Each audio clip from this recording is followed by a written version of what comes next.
Hello दोस्तों, कैसे हैं आप लोग। आशा करता हूं कि इस संकट की घड़ी में आप लोग अच्छे होंगे। तो चलिए सीरीज़ को आज आगे बढ़ाते हुए फिजिक्स का सेट नंबर 6 लगाते हैं। चलिए स्टार्ट करने से पहले आप लोग सब्सक्राइब कर दें जो नए लोग हैं, और लाइक कर दें और शेयर भी कर दें ताकि दूसरे लोगों तक पहुंच जाए ये वीडियो। और इससे पहले जो सेट नहीं लगाए हैं तो इसका वीडियो प्ले लिस्ट में है, ज़रूर इससे पहले वाला वीडियो देख लें। चलिए तो आज का पहला क्वेश्चन है, दूध को निम्न विधि से एक रूप यानी होमोजिनाइज किया जाता है। कैसे किया जाता है?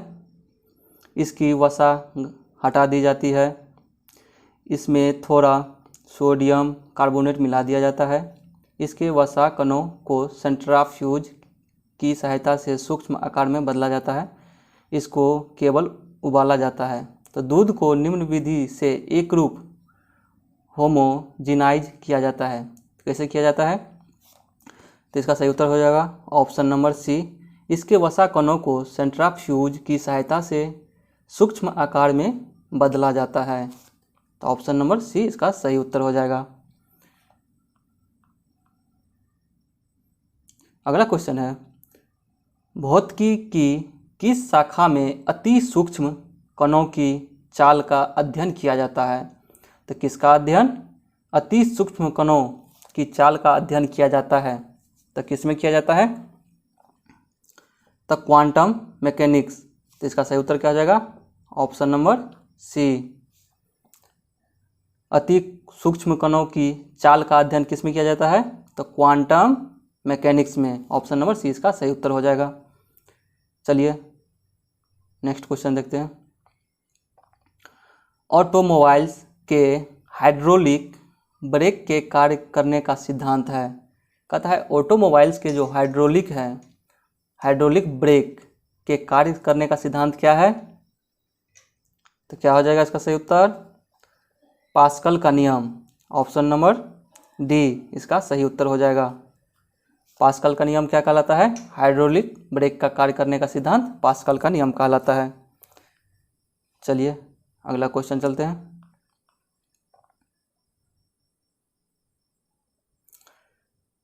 लकड़ी, लोहे व मोम के समान आकार के टुकड़ों को समान ऊंचाई से पृथ्वी पर गिराया जाता है। कौन सा टुकड़ा सर्वप्रथम पृथ्वी पर सतह पर पहुंचेगी, यानी पृथ्वी की सतह पर सबसे पहले कौन सा टुकड़ा पहुंचेगा? तो कौन सा पहुंचेगा? मोम, लकड़ी, लोहा, तीनों क्या है? एक ही आकार का है। तीनों टुकड़ों का मतलब आकार समान है और एक ही समय गिराया जाता है। तो सबसे पहले कौन पहुंचेगा? तो इसका सही उत्तर हो जाएगा सभी एक साथ पहुंचेगा, सभी साथ साथ पहुंचेगी। ऑप्शन नंबर डी इसका सही उत्तर हो जाएगा। चलिए अगला क्वेश्चन चलते हैं,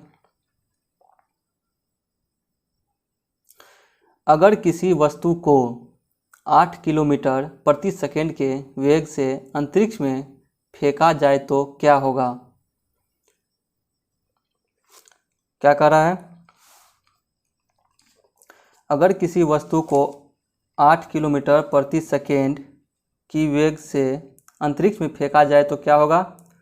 वो आपस पृथ्वी पर आ गिरेगी, वह वस्तु अंतरिक्ष में चली जाएगी, वह पृथ्वी के चारों ओर कक्षा में परिक्रमा करने लगेगी, वह फट जाएगा। क्या हो जाएगा?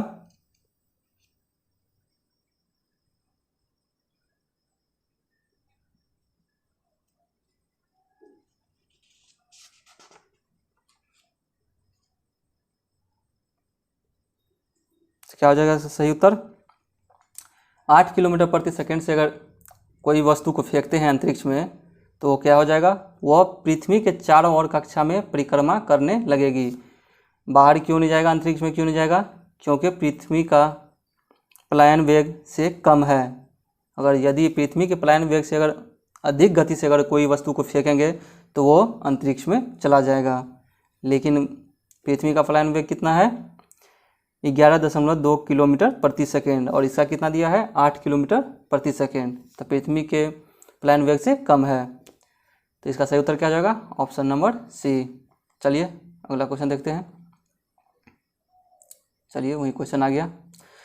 पृथ्वी का पलायन वेग है, तो पृथ्वी का पलायन वेग कितना होता है? तो पृथ्वी का पलायन वेग कितना होता है?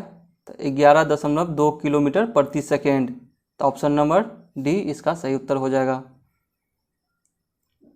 चलिए अगला क्वेश्चन चलते हैं।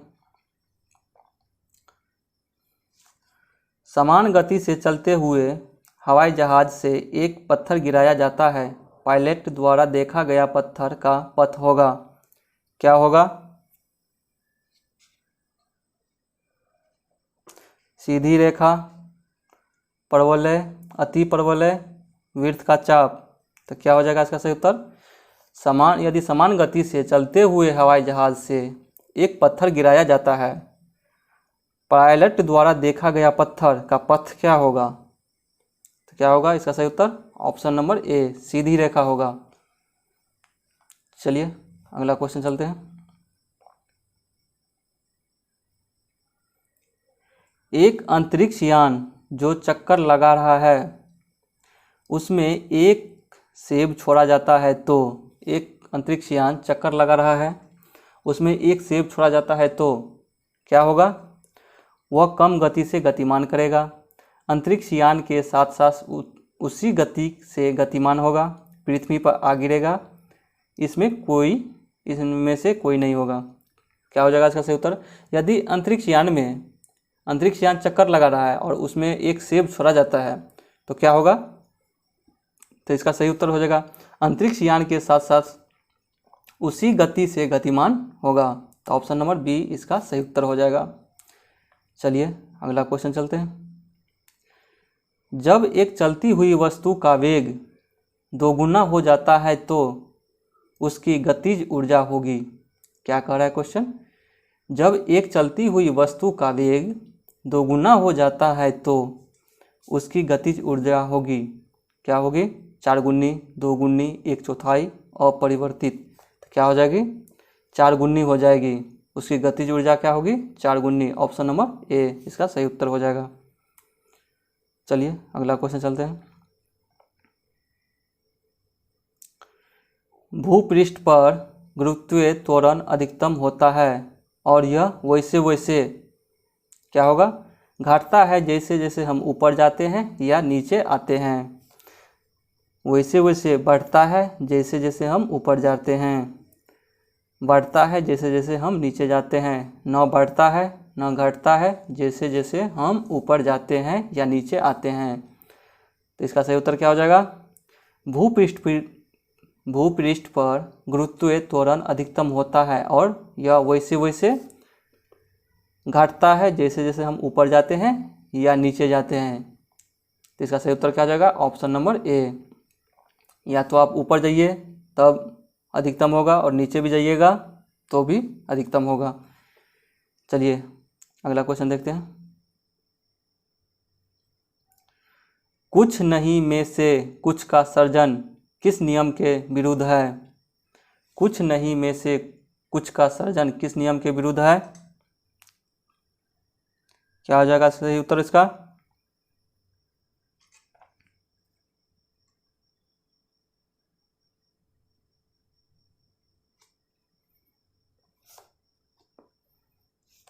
क्या होगा इसका सही उत्तर? तो इसका उत्तर हो जाएगा द्रव्यमान, यानी ए और बी इसका सही उत्तर हो जाएगा। ऑप्शन लिखने में छूट गया था। द्रव्यमान ऊर्जा संरक्षण।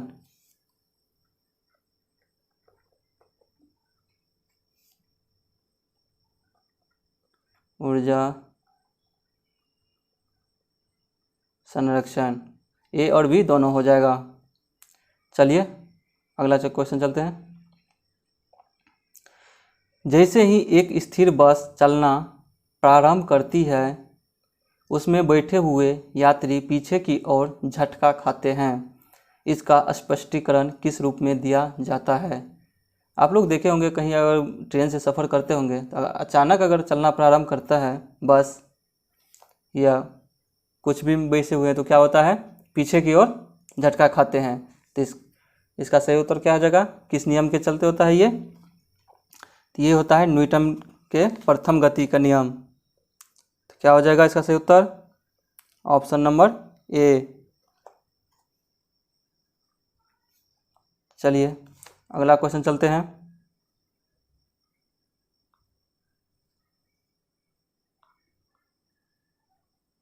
किसी पिंड के संवेग परिवर्तन की दर किसके बराबर होती है? किसी पिंड के संवेग परिवर्तन की दर किसके बराबर होती है? तो ये परिणामी बल के बराबर होती है। ऑप्शन नंबर सी इसका सही उत्तर हो जाएगा। चलिए अगला क्वेश्चन चलते हैं। न्यूटन के गति के नियम उन वस्तुओं के लिए सत्य नहीं है जो, तो किसके लिए सत्य नहीं है? मंद गति कर रहा हो, विश्राम में हो, उच्च वेग से गति कर रहा हो, प्रकाश वेग के तुल्य एक से गति कर रहा हो। क्या हो जाएगा इसका सही उत्तर?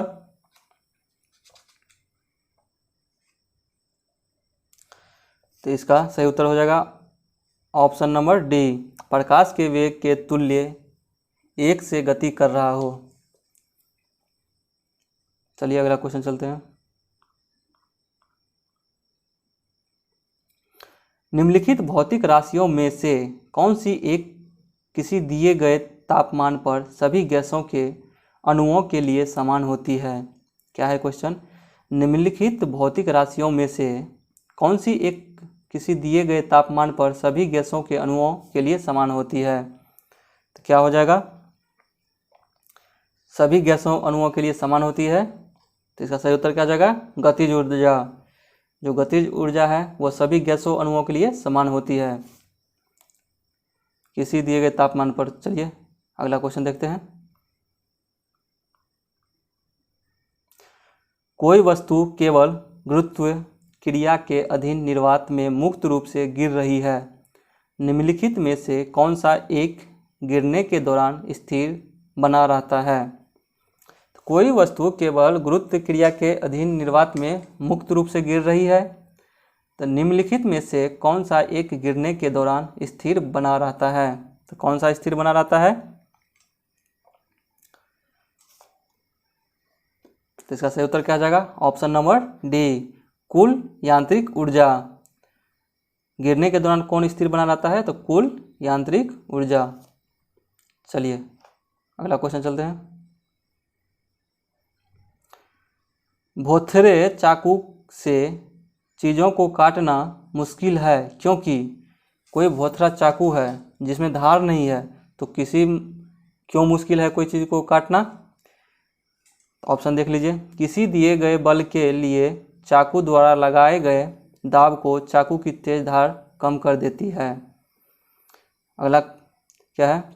किसी दिए गए बल के लिए चाकू द्वारा लगाया गया दाब उसके भोथरेपन में वृद्धि के साथ साथ बढ़ता है। किसी दिए गए बल के लिए दाब को भोथरा चाकू कम कर देता है, इनमें से कोई नहीं। तो क्या हो जाएगा इसका सही उत्तर? क्या कह रहा है? भोथरे चाकू से चीज़ों को काटना मुश्किल है क्योंकि किसी दिए गए बल के लिए दाब को भोथरा चाकू कम कर देता है। ऑप्शन नंबर सी इसका सही उत्तर हो जाएगा। भोथरा चाकू किसी चीज़ को काटने के लिए मुश्किल है क्योंकि किसी दिए गए बल के लिए दाब को भोथरा चाकू कम कर देता है। चलिए अगला क्वेश्चन चलते हैं।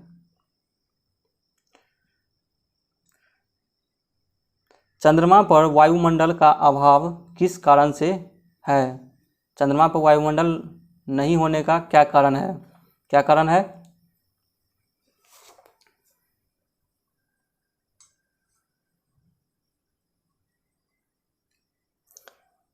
ऑप्शन देख लीजिए। वायु अणु का उच्च पलायन वेग तथा निम्न गुरुत्वाकर्षण। वायु अणु का निम्न पलायन वेग तथा निम्न गुरुत्वाकर्षण केवल निम्न गुरुत्वाकर्षण केवल वायु अणु का उच्च पलायन वेग। तो क्या हो जाएगा इसका सही उत्तर?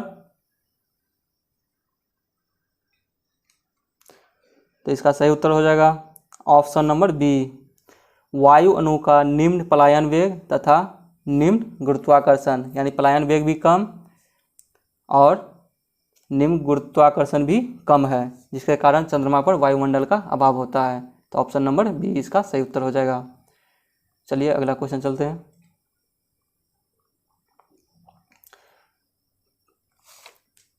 पृथ्वी से 2 किलोमीटर ऊपर उड़ते हुए किसी वायुयान से एक ईंट ऊर्ध्वाधर फेंकी जाती है। ईंट स्थिर वेग से गिरेगी, स्पीड चाल से गिरेगी, स्थिर त्वरण से गिरेगी, इनमें से कोई नहीं। क्या हो जाएगा? तो इसका सही उत्तर क्या हो जाएगा? इस पृथ्वी से 2 किलोमीटर ऊपर उड़ते हुए किसी वायुयान से एक ईंट ऊर्ध्वाधर फेंकी जाती है तो क्या होगा? ईंट स्थिर त्वरण से गिरेगी। ऑप्शन नंबर सी इसका सही उत्तर हो जाएगा। चलिए अगला क्वेश्चन चलते हैं। कह रहा क्वेश्चन, ऊंचाई से गिरने पर किसी मानव या अन्य पशु की अपेक्षा बिल्ली के बचने की अधिक संभावना होती है। इसका क्या कारण है? बिल्ली की हड्डियां लचीली होती है। बिल्ली तत्काल अपने आप को समायोजित कर अपने चारों पैरों पर भूमि पर आ जाती है और पैरों को मोड़ सकती है ताकि गिरने के संघात को अवशोषित कर ले।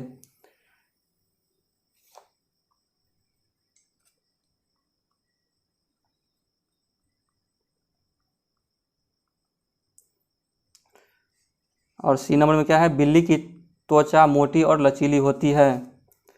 तो क्या हो जाएगा? क्वेश्चन क्या है? ऊंचाई से गिरने पर किसी मानव या अन्य पशु की अपेक्षा बिल्ली के बचने की अधिक संभावना होती है। इसका क्या कारण है? तो इसका कारण है बिल्ली तत्काल अपने आप को समायोजित कर अपने चारों पैरों पर भूमि पर आ जाती है और पैरों को मोड़ सकती है ताकि गिरने के संघात को अवशोषित कर ले। ऑप्शन नंबर बी इसका सही उत्तर हो जाता है। सही उत्तर होगा ऑप्शन नंबर बी।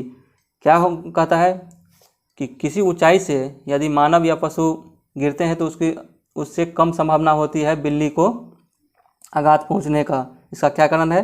तो बिल्ली तत्काल अपने आप को समायोजित कर लेती है और अपने चारों पैरों पर भूमि पर आ जाती है, यानी चारों पैरों को भूमि पर के सहारे मोड़ सकती है ताकि गिरने में संघात को अवशोषित कर ले। चलिए अगला क्वेश्चन चलते हैं। कह रहा है, एक पिंड का पृथ्वी पर द्रव्यमान 6 kg है। अगर इसके द्रव्यमान को चंद्रमा पर मापा जाए तो कितना होगा? तो क्या होगा इसका सही उत्तर? 1 kg से कम, लगभग 1 kg, 6 kg से कम, 6 kg। तो इसका सही उत्तर क्या आ जाएगा? Option number D 6 kg। किसी एक पिंड को पृथ्वी पर द्रव्यमान 6 kg है। अगर उसके द्रव्यमान को चंद्रमा पर मापा जाए तो इसका कितना होगा? तो 6 kg। ऑप्शन नंबर डी इसका सही उत्तर हो जाएगा। चलिए अगला क्वेश्चन चलते हैं। जब एक गेंद फर्श पर गिरती है तो उछलित होती है, क्यों? यानी उछलती क्यों है? संघटन के दौरान फर्श गेंद पर बल डालता है। न्यूटन के तीसरे नियम के अनुसार प्रत्येक क्रिया की एक प्रतिक्रिया होती है। फर्श पूर्णतः डेड होता है। तो क्या हो जाएगा इसका सही उत्तर? ऑप्शन नंबर ए, संघटन के दौरान फर्श पर गेंद पर बल डालता है। ऑप्शन नंबर ए इसका सही उत्तर हो जाएगा। चलिए अगला क्वेश्चन चलते हैं। पृथ्वी के अभ्यंतर में क्या होता है? गहराई बढ़ते जाने के साथ दाब गिरता है। गहराई बढ़ते जाने के साथ तापमान गिरता है। गहराई बढ़ते जाने कैसा तापमान बढ़ता है? इनमें से कोई नहीं। तो क्या हो जाएगा?